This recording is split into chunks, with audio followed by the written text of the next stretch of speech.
యెహోవా ఈరే. నేను ఇది ఒక్కటే అనుకుంటా, కానీ మనుషులందరూ చేసే పెద్ద పొరపాటు ఏంటంటే దేవుణ్ణి దేవునిలాగా ఆరాధించకపోవటమే. దేవునికి స్తోత్రం చెప్పండి. హల్లెలూయా, హల్లెలూయా. యెషయా గ్రంథం 61వ అధ్యాయము 1 నుంచి 3 వచనాలు మనం చదివితే, యెషయా గ్రంథం 61వ అధ్యాయము 1 నుండి 3 వచనాల వరకు మనం చదివితే, అక్కడ ప్రభువు యెహోవా ఆత్మ నా మీదికి వచ్చి ఉన్నది, దీనులను సువర్తమానము ప్రకటించుటకు యెహోవా నన్ను అభిషేకించెను, నలిగిన హృదయములను కలవారిని దృఢపరచుటకును, చెరలోనున్న వాడిని విడుదలను, బంధించబడిన వారిని విముక్తి ప్రకటించుటకును, యెహోవా హితోత్సవములను మన దేవుని ప్రతిదండన దినమును ప్రకటించుటను, దుఃఖాక్రాంతులందరినీ ఓదార్చుటకును, సియోనులో దుఃఖించు వారికి ఉల్లాస వస్త్రము ధరింపజేయుటకును,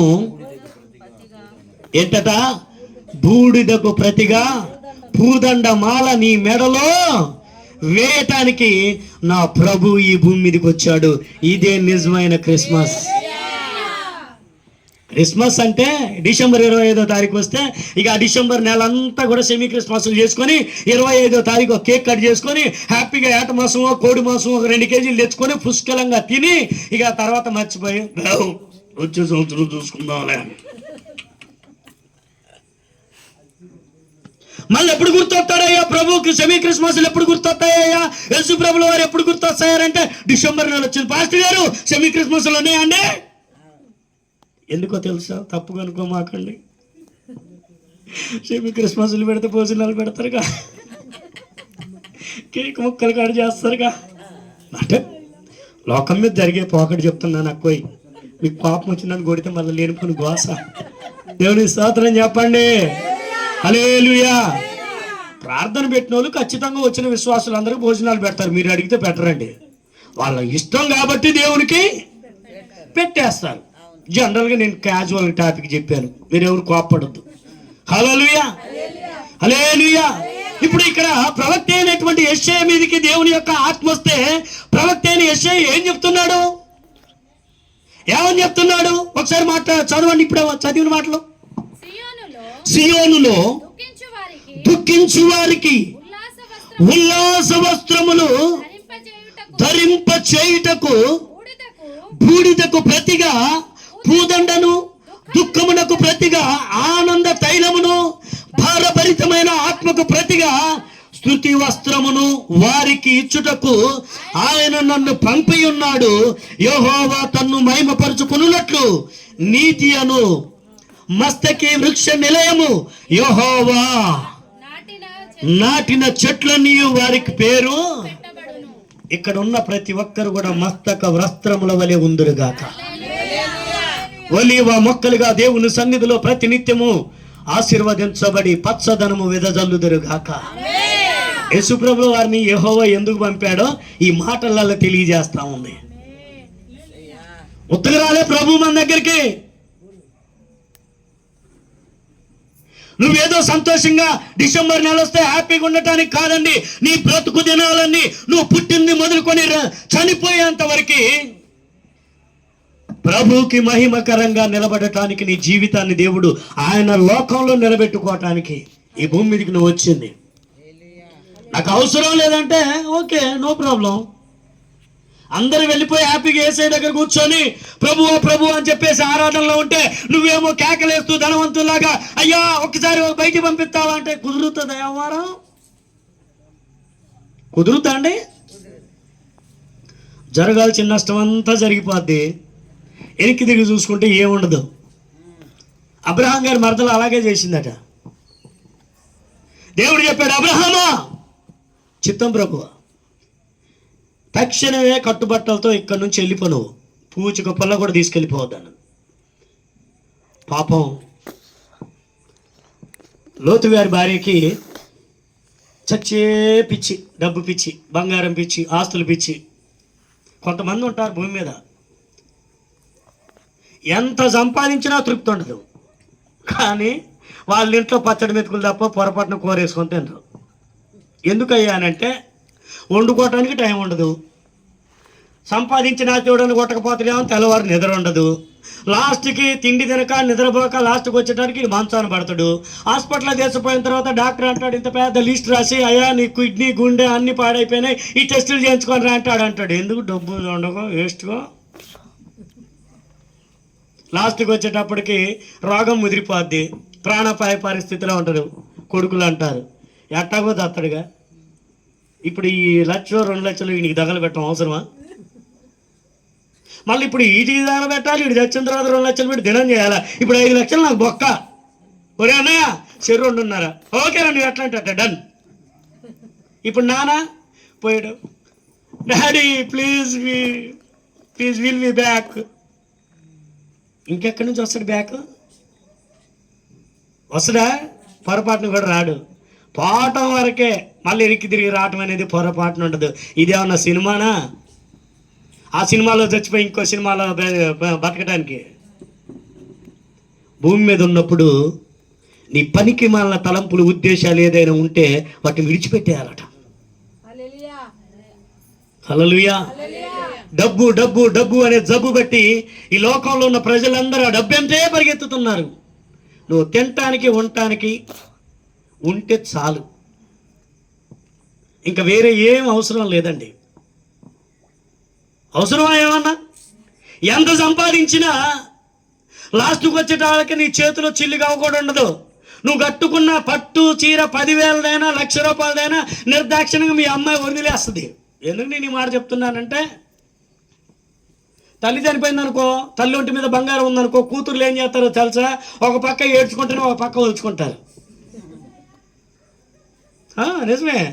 బొందలు పెడితే ఏమవుతాయండి, మీరు భలేకున్నారాగా ఎనిది అని చెప్పి తీయించుకొని ఇంటికి వచ్చిన తర్వాత ఒకటి ఎక్కువ తక్కువ పోయినా కూడా మళ్ళీ వీళ్ళిద్దరు కొట్టుకుంటారు. హల్లెలూయా. ఆల్రెడీ ఆమె సంపాదించింది, నువ్వు వలుచుకొని వెళ్ళిపోతున్నావు, ఆమె ఉత్తగానే. మరి నువ్వు వలుచుకొని నువ్వు పోయిన తర్వాత నీ వంటి మీది తాతకు పెట్టిన బొచ్చా దేవుని ఇస్తామని చెప్పండి. కొన్ని అప్పుడప్పుడు ఆనిముత్యాలు రాలితేనే ఎవరికైనా అర్థమవుతుంది. కానీ క్రైస్తవ బిడ్డలమైన మనం ఏం చేయాలో తెలుసా? ప్రతిరోజు మనం నూతనమైన యెరూషలేముకి నడిచినట్లుగా రక్షణ ఆనంద వస్త్రాన్ని, ఉల్లాస వస్త్రాన్ని, ఇప్పుడు చదువుకున్న వస్త్రాలు మరొకసారి చదువమ్మా. ప్రభు యెహోవా ఆత్మ నా మీదికి బలంగా వచ్చినప్పుడు నీతి అను మస్తకి వృక్షములనియు యెహోవా నాటిన చెట్లనియు వారికి పెట్టబడును. పైన చదవలేదమ్మా? సియోనులో దుఃఖించు వారికి ఉల్లాస వస్త్రములు, ధరింపజేయుటకు బూడిదను ప్రతిగా పూదండను, దుఃఖమునకు ప్రతిగా ఆనంద తైలమును, భారభరితమైన ఆత్మకు ప్రతిగా స్తుతి వస్త్రమును వారికి ఇచ్చుటకు ఆయన నన్ను పంపి ఉన్నాడు. యెహోవా తన్ను మహిమపరుచుకున్నట్లు నీతి అను. హల్లెలూయా. ఎప్పటికీ వాడిపోని చెట్టు, ఎండిపోని చెట్టు, చచ్చిపోని చెట్టు ఎవరయ్యానంటే, దేవుణ్ణి హృదయపూర్వకంగా నమ్మి ఎవరైతే పాపం లేకుండా దేవుణ్ణి వెతికి ఆయన కొరకు వెళ్తారో వాళ్ళే మస్తక వృక్షములు. దేవునికి స్తోత్రం చెప్పు. దేని మీద నువ్వు ఆశపడ్డా అది నీకు దొరకదు. ఇది పక్క. దొరుకుద్దా పెద్దమ్మా? దొరకదు. ఎందుకంటే ఏది కూడా నీతో రాదు, ఉండదు. ఫస్ట్ ఆఫ్ ఆల్ దేవుని స్తోత్రం చెబుదామా? నా మీద కోపం ఉన్నది గట్టిగా చెప్పండి. హల్లెలూయా. మరొక మాట, అదే 61వ యెషయా గ్రంథం 61:10లో మనం చూస్తే అక్కడ ఒక మాట రాయబడి ఉంది. ప్రియ దేవుని బిడ్డలారా, శృంగారమైన పాగ ధరించుకొనెను పెళ్లి కుమారుని రీతిగా ఆభరణములతో అలంకరించుకొని పెళ్లి కుమార్తె రీతి ఆయన రక్షణ వస్త్రములను నాకు ధరింపచేసి. దేవునికి స్తోత్రం చెప్పండి. పెళ్లి కుమారుడు ఎవరు? మన యేసయ్య. పెళ్లి కుమార్తె ఎవరు? సంఘం. దేవునికి స్తోత్రం చెప్పండి. ఇప్పుడు మనం ఎవరు? వధువు. పెళ్లి కుమారుడు ఎవరు? ప్రభు. ఆయన వచ్చినప్పుడు మనం ఏం చేయాలా? ఎదుర్కోవటానికి. ఏమండి, అమ్మాయికి పెళ్లి కుదిరిందనుకో, 2 సార్లు అటు ఇటు తిరుగుతారు. అబ్బాయి నచ్చాడా? నచ్చాడు, బాగుంది, అమ్మాయి బాగుంది. ఆ తర్వాత అప్పట్లో పాపం ఫోన్లు లేవుగా, వాడిని చేసుకునేదాకా పాపం గొడ్లు కాయలు కాసేదాకా చూసుకునేటోళ్ళు. ఇప్పుడు పెళ్లి కుదిరిన కాడ నుంచి అమ్మాయి చెల్లి అబ్బాయికి, అబ్బాయి చెల్లి అమ్మాయికి ఫోన్లలో ఒకటే. ఏం చేస్తున్నావు? తిన్నావా? రేపు డోరం కల్లా వస్తా, సినిమాకి రాదు. ఈ మధ్య తల్లిదండ్రులు కూడా ఏం చేస్తున్నారు తెలుసా? మా అల్లుడేగా అబ్బాయి, అమ్మాయి ఆటోలో ఎందుకు, ఇంటికి వచ్చి బండి ఎక్కించుకొని నువ్వేపో. దేవునికి స్తోత్రం చెప్పండి. అంటే టెక్నాలజీ డెవలప్ అయిపోతుంది, పెరుగుట విరుగుట కొరకే. ఎంత ఎదుగుతుందో టెక్నాలజీ అంత నాశనానికి. హల్లెలూయా. వాస్తవంగా చెప్పాలంటే ఒక 30 సంవత్సరాల క్రితం ఎంత చక్కగా ఉందో ప్రపంచం, ఏ పాపం లేదు.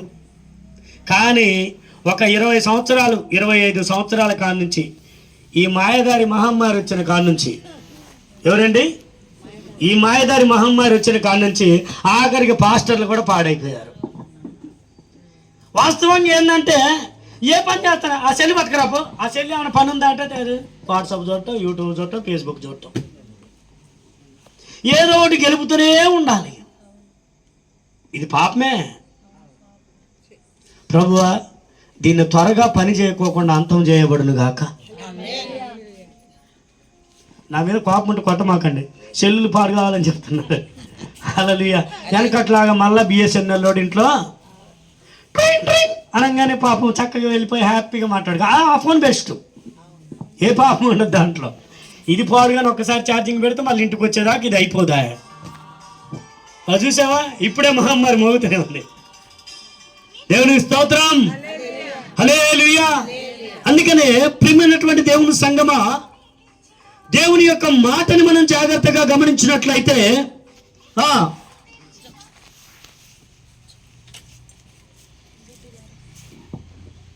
62వ అధ్యాయం 4-5 వచనాలు మనం చూస్తే, యెషయా గ్రంథం 62వ అధ్యాయము 4-5 వచనాలు మనం చూస్తే చదవాలి. విడవబడిన దానిని ఇక మీదట నిలబడవు, పాడైనది ఇంకను నీ దేశమును గూర్చి చెప్పబడదు. హెప్సిబా అని నీకును, బివులా అని నీ భూమికి పేర్లు పెట్టబడును. యెహోవా నిన్ను గూర్చి ఆనందించుచున్నాడు, నీ దేశము వివాహిత మగును. వివాహిత అంటే ఏంటి? ఫాస్ట్ గారు, వివాహిత అంటే పెళ్ళి అయిపోయింది. అంటే యేసయ్యను నువ్వు ఎదుర్కొని వెళ్ళిపోయేప్పుడైతే ప్రభువుని చేరుకుంటావో నువ్వు వధువు సంఘంగా ఆయన రాజ్యంలో అడుగుపెట్టినట్టేనట. ఎందుకంటే ఈ భూమి మీద ఉన్నప్పుడు నువ్వు చేసినటువంటి నీతి కార్యాలను బట్టి, నువ్వు చేసిన దాన ధర్మాలను బట్టి, నువ్వు చేసిన పుణ్య పాప పరమ కర్మాలను బట్టి దేవుడికి తీర్పు తీరుస్తాడు. కాబట్టి నువ్వు మంచివాడివి, మంచిదానివి అయితే నువ్వు చేసింది క్రిస్మసే. ఒకవేళ ఈ భూమి మీద ఉన్నప్పుడు నాకు అది కావాలి ఇది కావాలని గుంజుకుంటే అది నీ దృష్టికి చెడ్డదైపోయినట్టే. దేవుని స్తోత్రం చెబుదామా? హల్లెలూయా, హల్లెలూయా. కాబట్టి ప్రియమైనటువంటి దేవుని బిడ్డలారా, 117వ కీర్తన